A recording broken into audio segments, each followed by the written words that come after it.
Welcome back to the Seraphiend podcast and my YouTube channel. We are reviewing The Real Housewives of Beverly Hills, and boy, is this season all about Miss Erika Jayne. So we have 3 episodes in one today that we're covering. We're covering the dinner party from hell, part 2, and threats and promises, as well as a tale of 2 accidents. And guess who is back? Hello. Hi. How are you, Mrs. Atia? I'm good. How was the wedding? It was like the best day of my life. I know it sounds super cliche, but I've had a few days of post-wedding blues that I just like get so sad. It went by so fast, but it was great. Oh my gosh, we're going to have to do a podcast about all things weddings because we have had a lot of weddings, gone to a lot of weddings. You just had a wedding. Yes. And just, I don't know, talking It's fun to talk about. Yeah, it is. And then post-COVID weddings versus Yeah. like going forward, things we can do and not. So stay tuned. We definitely will have to do an episode. Yeah.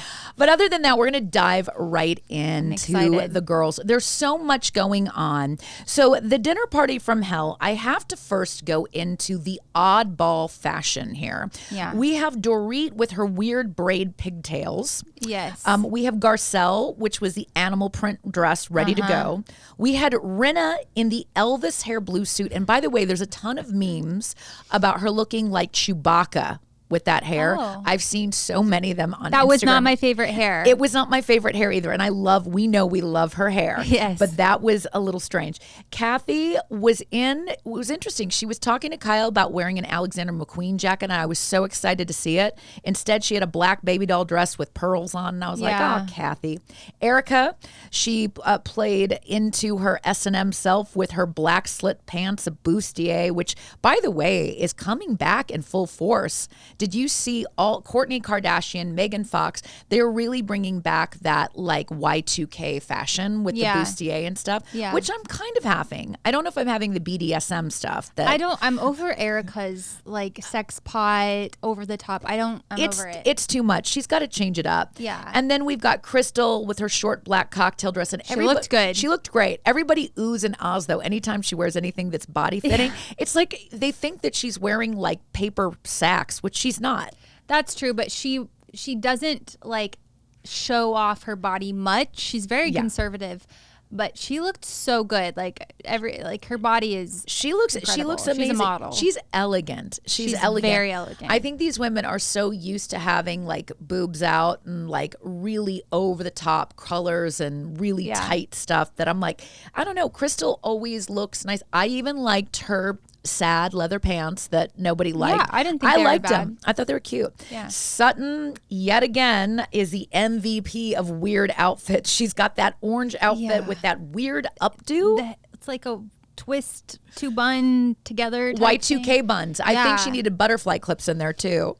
She's a little too old for that. I thought it was a little strange. I really did. And then Kyle has been very black mafia dresses lately, which I'm down for. She looks very elegant. She does. But we've got this, dinner party set up. There's a lot of interesting stuff that's covered in these first couple episodes. And I think how we should go about it is we should just kind of go down each woman and kind of go through it all. Perfect. So let's first start out with kind of the obvious is Sutton and Erika. So they've just come off of Sutton confronting her. And we're back at the dinner party, and Sutton tries to make a little good with peace with her and saying, hey, I'd like to talk about this. And Erika immediately shuts her down and runs to the bathroom. What were your thoughts about how Sutton approached her? It's hard because, like, is there ever a good time? I think it's always like the ladies, they love the drama, but at the same time, it's like, can we have just like a normal dinner? I thought it was a little awkward to say it like right away, but I think Sutton just has to get it off her chest. Yeah, I think she wanted to have a nice dinner party. Yeah. I think what she was expecting was saying, hey, I didn't mean to go there. Yeah. I didn't mean really that much of an offense. I wanted to talk about it. And then Erika was not having it. Oh, she was nasty. Oh, she was so nasty. When she came back, the thing that was so bizarre was in this particular section of the storytelling, you know, we have this really beautiful dinner that Kathy is holding. Kathy is very incredible dinner. Oh my God. Caviar pie. I mean, can you believe this with like homemade vodka? And Dorit is just like, oh, just so fabulous. And I'm like, this, and Lisa Rennet said it right. Like, this is money. This is money. Real money. It is money. And you would think going into a dinner like this that you would have a little bit more of your manners and your ladylikeness on. And then all of a sudden I see like all the stuff starting to crumble. Lisa Rinna starts pounding drinks and we have a bell at the table. And what is with this odd thing of like passing something around to those who can talk? That was just to ignite something. That was 100% because Lisa Rinna was like, Sutton, you start. I'm like, she knew exactly what she was doing. And not to get off topic, but when she meets with Garcelle and she said, I have no idea what happened last night. You got to fill me in. I'm like, you 100% know what. I was bizarre. I'm like, you did not black out. Oh, she's you were full totally of it. There. It was so calculated. Rinna wants to take herself out of the drama. Yeah. So what does she do? Is she plays like the oops, I don't know, I'm having too much champagne. And the other thing that was interesting about this whole bell sequence and let's talk at the table was Dorit actually tried to start to talk to Garcelle at the table. Yes. And Kathy shut her down. Oh my gosh, that was uncomfortable. It was. But Dorit respects Kathy a lot, and so she did not say anything back. I think if that was anyone else, that would have been a problem. Oh, it would have. But I have to say, Kathy really showed her trump card. Excuse my little reference there, but like she really shows how she is the grande dame because everybody does respect her. And I actually think that she could have helped hone in the Erica debacle. Yeah. Because she called her out once or twice and they tried to get her to calm down as it started to escalate. Who, Erica? Erica. So when we bring in Sutton, who starts to, gets the bell. Yeah. And, that the thing is that the person who I actually thought was the most sneaky snake in here was Kyle. I actually believe that Kyle really supports Sutton and Dorit's fear factor of Erica having an effect on their lives. I mean, these women they've built up their lives. Yeah. Dorit, PK have come back from a lot. I have to just say, they're totally valid in being concerned. 100%. Garcelle is correct. Like, isn't this a human, like, response or thought? Like, and Erica's like, no, it's not. You're not affected at all. And Crystal's like, it doesn't affect them at all. I'm like, okay, stop. Because if it doesn't affect, if you don't think it's going to affect you, that's fine. But they're valid. They're public figures. 100%. It's the company you keep. Yeah. And then, unfortunately, if there is something that doesn't smell good in the kitchen, or what was it that Sutton said about the roaches? If you see one, they're all underneath. Unfortunately, I think that these women know that they're in the public eye. They know people are looking for dirt on all of them. 100%. And then if one of them is involved in something like this, and think about it. As friends, we support each other. We already know that Lisa Rinna's lipstick company got financial support from who? Erica. And her daughter's clothing company that's coming out. 100%. You know they're all supporting each other in little ways. Yeah. You know that they're writing checks to each other's charities. All of this stuff comes back tenfold. Yeah. So it was interesting because Kyle was allowing Sutton to be the fall guy. And I think she was getting irritated because she wanted Sutton to go for the jugular with Erica. Yeah. And I'm like, okay, I know that you want her to go for the jugular, but if anyone has the clout to be able to go for the jugular with Erica, it's actually Kyle. Yeah. No one stands up to Erica. And I actually think that Kyle is right, that the bark and the bite, I think that Erica is actually a real gentle soul. Yeah, I do too. I don't think you should bring yourself down to a crappy level. But I also think that if she wanted to get a point across, then Kyle should have spoken up. Yeah.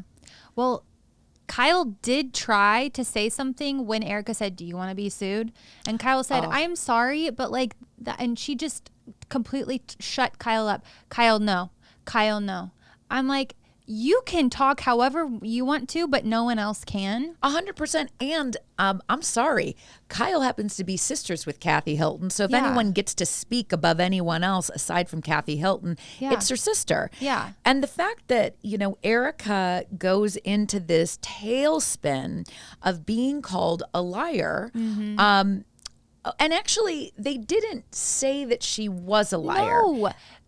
Sutton never said she was a liar. She just said stuff isn't adding up. And she said, do I think that there's a possibility that Erica might not have known about stuff? Yes. She's not telling the world that, Erica knew everything that was going on, like blah, blah, blah. She's just raising questions because Erica's stories are unbelievable and outrageous, and they don't make sense. They don't. And the other thing that's crazy is then Erica goes into this whole thing of, again, she uses the F word to shut the F up. And then she goes, do you want to get sued? And she threatens with, I'm coming for you. Yeah. And then it's interesting because she backs it up later. She backs him. She goes, well, I'm not going to sue her. Yeah. But the almighty Tom Girardi, who P.S. supposedly has Alzheimer's. So how the hell is he going to be in his right mind to sue Sutton? Yeah. I'm like, wait a second. Again, none of this is adding up. No. It's not like Tom Girardi's watching the Real Housewives of Beverly Hills to sue Sutton. Yeah. It makes no sense. No sense. So that whole thing was just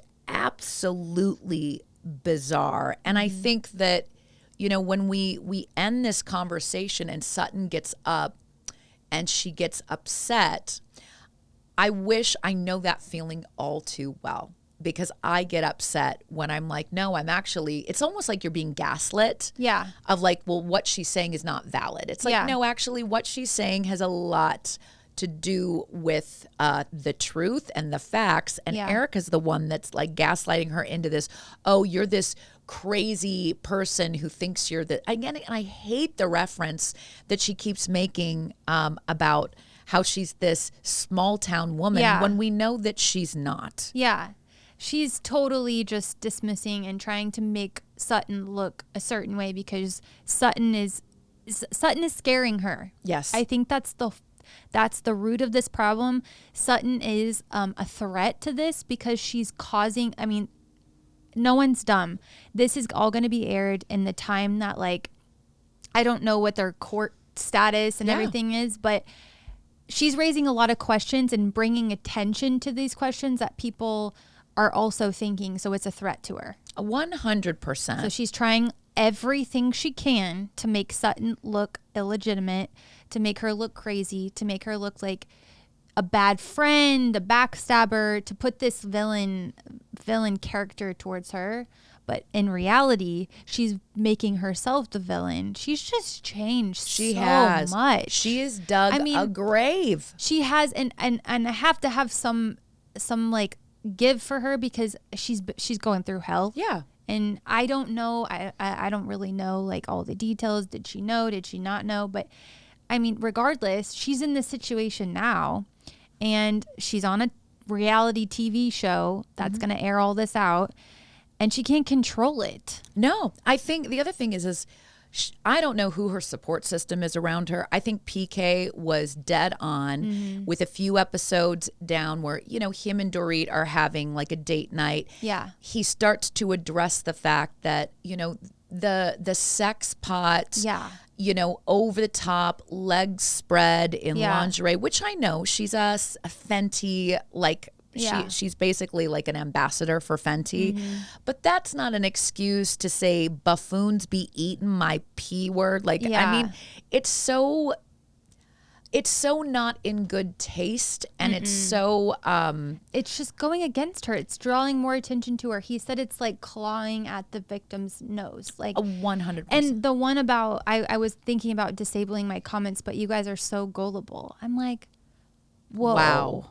It is. You got to be careful, girl. It is. It's too low blow, and it just is gross. And you can tell that it's funny.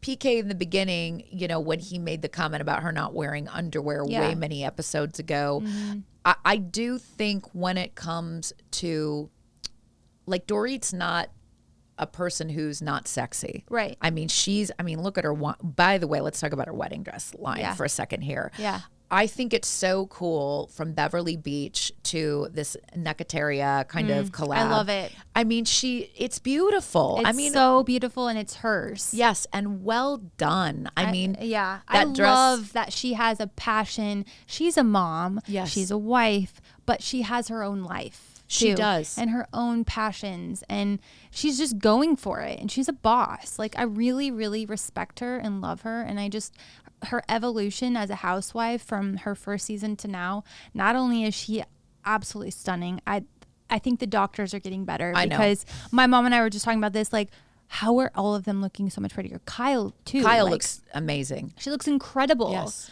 But anyways, obsessed with the bridal collection. I think that this is just going to evolve into something. I think she's going to have her own, like, high fashion line someday, like, of her own. I totally agree with you. And by the way, let's talk about some of the dresses. Yeah. The woman was my favorite. Yeah. That was so. Is that the one she was wearing? Yes. The one that had, like, that asymmetrical neckline and fitted. I mean, you could tell PK was like, hello, va-va-voom. Yeah. And then the one that you talked about that was the pearl that was Lupita Nyong'o. Yeah. Yeah, she wore, like, a gown very similar to that for the Oscars. It was actually stolen. I know.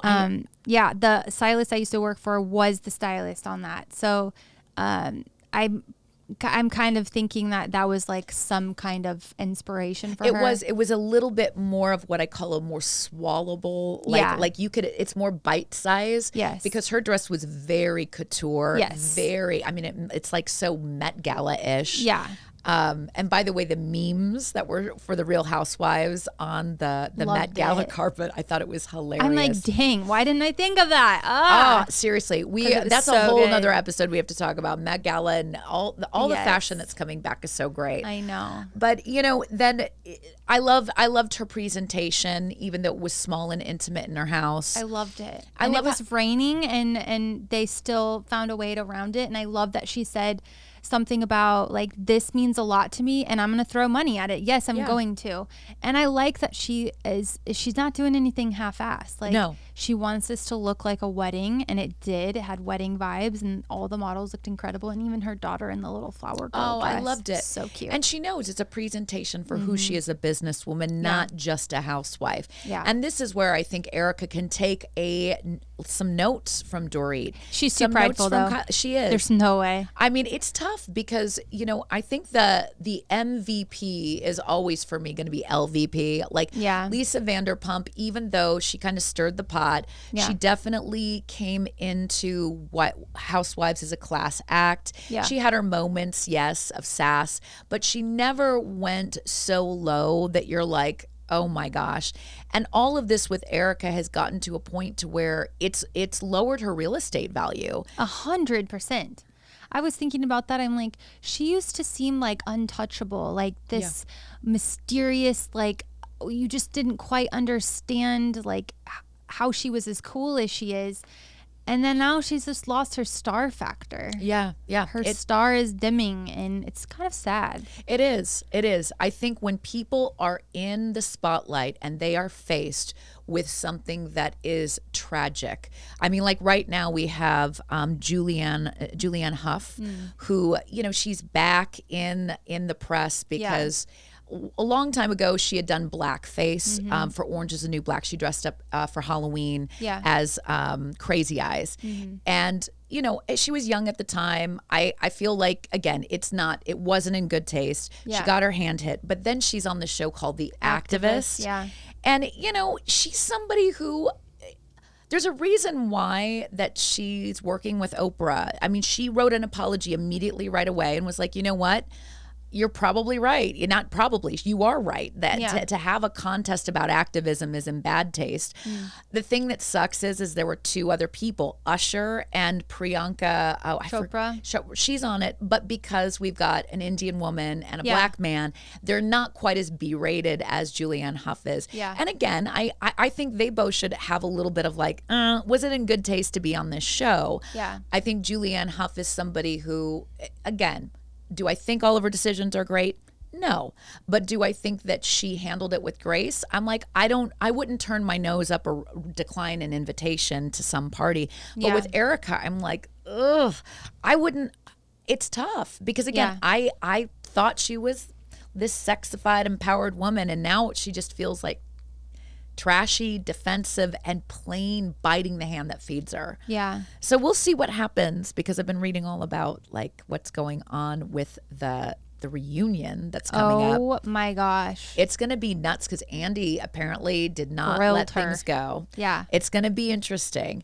But before we jump off of the mic, I do think that we should touch on just a few things. I think that we are going to see some really interesting I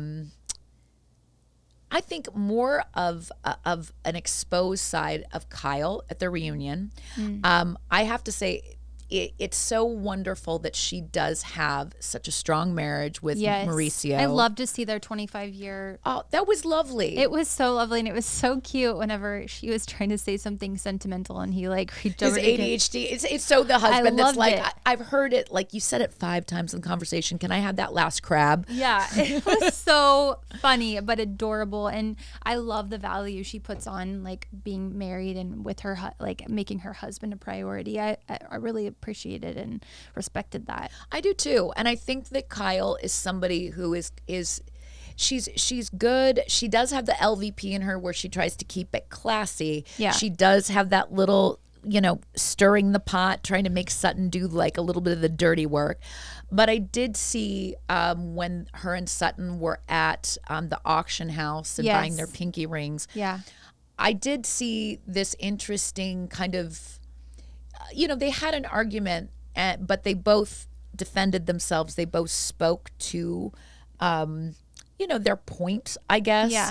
I feel like their friendship is actually going to grow. Oh, I think so more too. solid. I really do. I think Kyle is a great friend. I really think she's a girl's girl. Yep. I think that she does crave a little drama. Yes. But I don't think she means it in a bad way. I don't think she wants to hurt anyone, and she definitely doesn't like it when people are mad at her. Yes. So I personally think someone that likes to stir the pot a lot is Lisa Rinna. Oh, yeah. And Lisa Rinna, the thing about Lisa Rinna is she stirs the pot, and I actually think she's been stirring it away from her. Yes. Like, it's funny. Kyle will stir it, but she actually will stir it because she'll stay in it. Yeah. Lisa stirs it, and then she, like, drops a bomb. Well, last night, whenever Garcelle, I want to talk about Garcelle. We've got to talk about Garcelle. But Garcelle and Dorit were chatting, and they were clearly in like a altercation, and then Erica and Lisa were just sitting off on the side. Okay, Garcelle kind of rubs me the wrong way sometimes.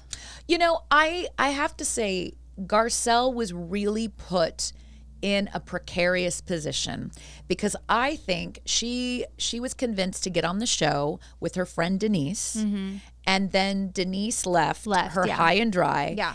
And, unfortunately, I think Garcelle was kind of hoping for it to be more than what it can be with these women. These women are there's 4 of them. We know who they are. We know that it's Dorit. We know that it's Kyle. We know that it's Erica. And we know that it's Lisa. Mm-hmm. These 4 have been on the show longest together. Yeah.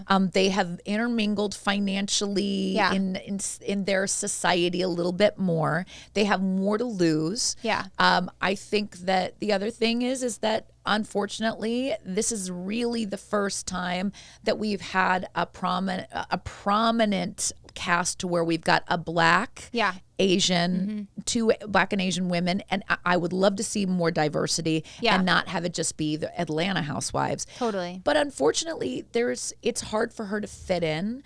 So there is that sense of like, she did have a friendship with Lisa. Yeah. And I think Lisa's like, well, we're friends, but we're not that good of friends. And I'm like, well, Lisa with her is I don't like that interaction. I can see how Garcelle feels left out. And I didn't like how when she said it to Lisa Rinna, Lisa was like, I don't see that. I'm like, okay, it is a little obvious. So in that part, I do see her points 100%. I just don't like how she keeps calling out Dorit. Yeah, I think that it's getting a little ad nauseum. It's Yeah. like, we got it. And Dorit's like, I'm over this. And Yeah. she's like, you know, in that situation at Dorit's party, Yeah. well, Kyle, And again, is the Kyle one that- brought it up. She did. The mean girl thing. And again, she's stirring the pot. She said, and you said something. And she was in it, but she definitely brought Dorit into it. And again, I'm in that headspace with Kyle of, at least she gets in the bathtub there. Yeah. Where Rinna, I'm like, I mean, and even when Harry Hamlin came in, Yeah. Lisa's like steering him out. Yeah. I actually think Rinna's in a place where she just wants to look like the good friend with She Erica, does. and then she's going to act really shocked. Oh Yeah. my God, I didn't expect that. Oh my God. Yeah. I mean, I take her for her word. And, you know, to the other girls' points, like Dorit and Kyle were doing the same thing of like, well, I believe her. Yeah. But basically, you're, I guess, innocent until proven guilty. Yeah. I don't know. But you're right. Garcelle needs to. I just, we got to figure out like how I would be the same way if I went into a group of women that had been on this longest. I would probably feel a little left out. And I totally agree. I can't remember which lady said this. They just said, oh, I think it was Kyle. It just takes her a little bit longer to open up and to be vulnerable. Maybe it was Crystal. It was Yes. Crystal. Yes, it was Because Crystal. Crystal doesn't feel left out, but Crystal is also like very like non-emotional. Crystal is a little scary to me. Crystal's somebody who I really was liking there for a second.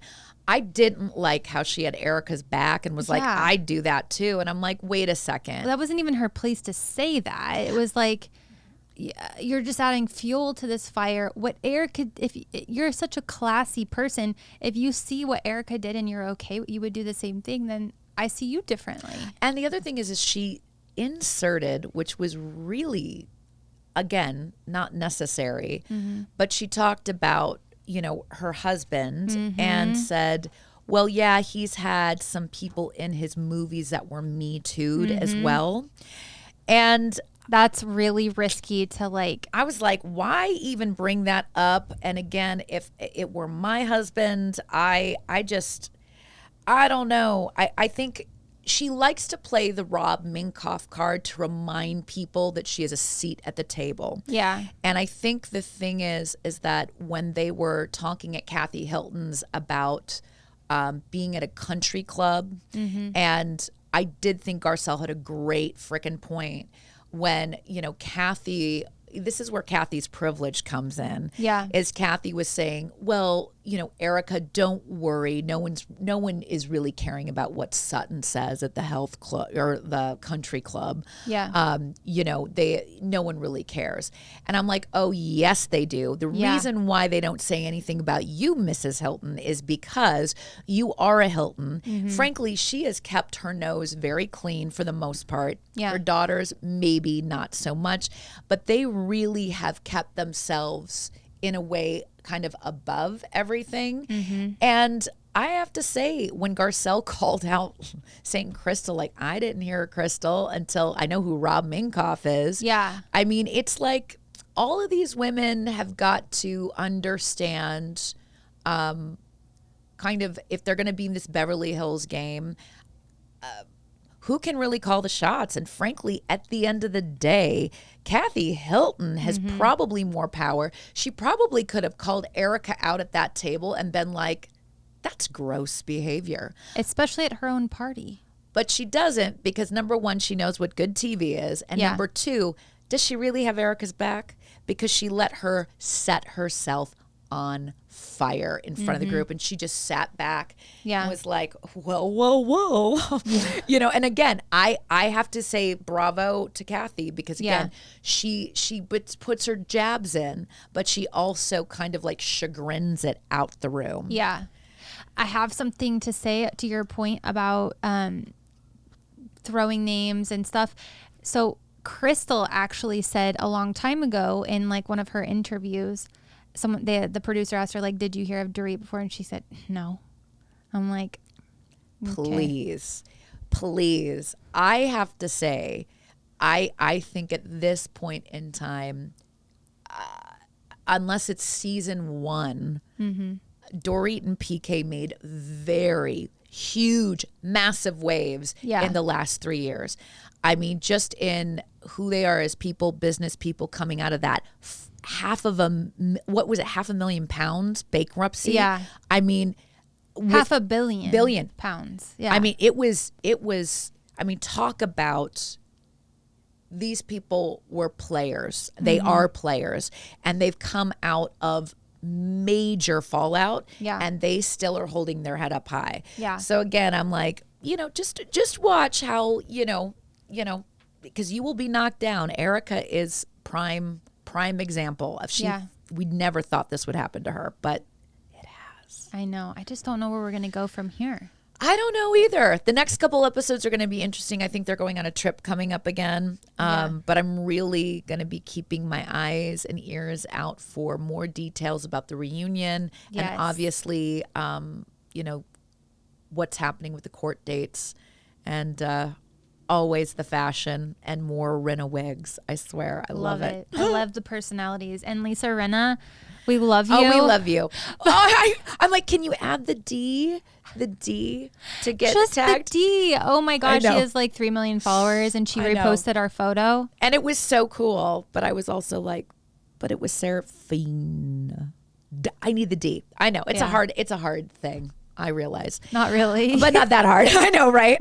Well, I have to say, this was really fun to do a massive recap, because these episodes were pretty similar. Yeah. But any predictions for you coming up in the next couple episodes? I just think more Erica stories. Yeah. That's all of the focus is really. I hope some more Dorit cool fashion. Definitely. I love her life. I do love too. it. It's really beautiful. Yeah. I do think Garcelle is going to be in the mix more. I actually think Garcelle and Sutton are going to be the MVPs of the reunion. I think so That's too. my I like prediction. their friendship. I like that they're sticking together. Yep. They have each other's back. I loved that Garcelle had Sutton's back a little bit at that dinner party from hell. Yeah. She really does. Yeah. Garcelle's somebody who's like, if you have her on your side. I mean, you just saw it with Denise. So well, that's what Crystal said too. She said, I think Garcelle is the type of person that doesn't have a lot of friends, but if you're her friend, like, you're her best friend. Totally. Take notes, ladies. Take notes, because I'm telling you, if you are wanting the world of Beverly Hills, these women are showing you the ropes of what to do and what not to do. Yeah. My goodness, and definitely, I think we will be seeing some more drama in the next couple episodes. Oh, yeah. Thank you so much for listening, watching, and hopefully you're going to be subscribing. So hit that like button, hit that subscribe button, put your comments below, and definitely look for us on Instagram. We will be posting some fun fashion and more cool stuff with the Housewives. It's always a ball with Miss Chelsea. Thank you so much. Thank you. And we will see you later. Bye-bye. Bye.